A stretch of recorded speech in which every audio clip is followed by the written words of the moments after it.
I have built up my latest road bike with the latest 105 Groupset, which is the R7000. And this is a really a little comprehensive review of that Groupset, since it has been really going great. I picked it up for the complete Groupset was about $400 to $500. Depends on what you get. Depends on what you get, the size, crankset, derailleur, direct mount brakes or single mount brakes.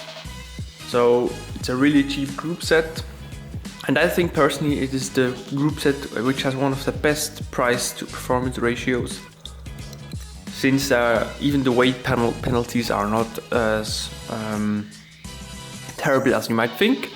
Let's start with the rear derailleur, which has been completely redesigned since the last Groupset of the 105 series. They now feature the shadow, shadow technology, they call it. And this is really here to protect the derailleur from any external force. So, for instance, if you hit something, it won't be damaged as badly as the previous derailleur, which really came out quite a lot from here, from the derailleur hanger. Also, they now have a longer cage. I think it's quite long. For instance, I could fit a 34 cassette with no worries with this cage, and also the overall design is just a bit, nicer, I think. Let's go on to the front derailleur. We have an updated front derailleur as well. They adopted all the design from the latest two road Groupset, of course.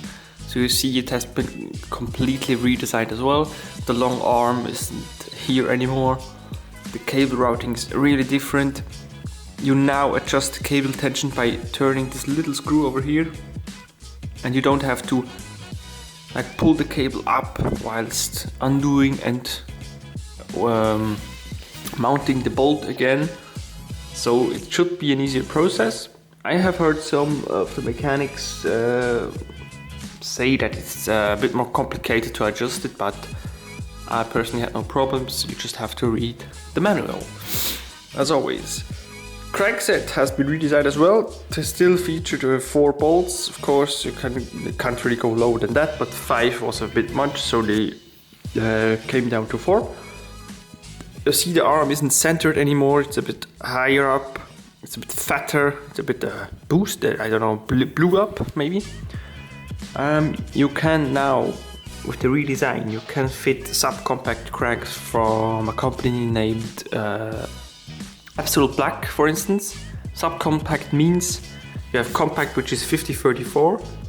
So the bigger ring is 50 teeth, the smaller is 34. You can now fit subcompact, which is either 48 and 32 or 46-30. I had fitted a 46-30 to that crankset and it worked really well. And those are the gears you really need for hard climbing, for really steep shit.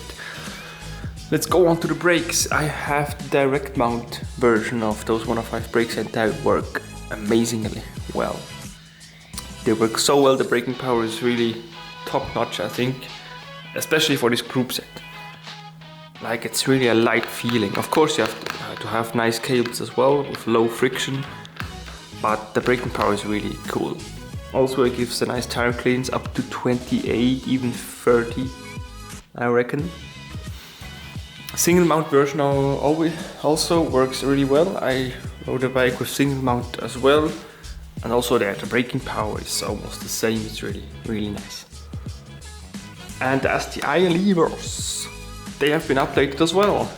Really nice design now. This notch here is a bit deeper. Also, they feel nicer and lighter. They also have now this little pattern in the rubber here. They don't feel as beefy as the previous versions, so that's really nice. So overall, this Groupset is really amazing. One point that you shouldn't miss is that you still should build it up with really high quality cables and high quality cable housing in order to really get everything out of the performance you can. So if you go for a 105 group set and you want to spend those $200 or $300 less, which would be an Ultegra group set for $800 to $1,000. If you want to spend that cash elsewhere, really spend it on nice cables, because the shifting performance depends really heavily on the cables and how you cut them, how you adjust them, how you install them. They're just really important.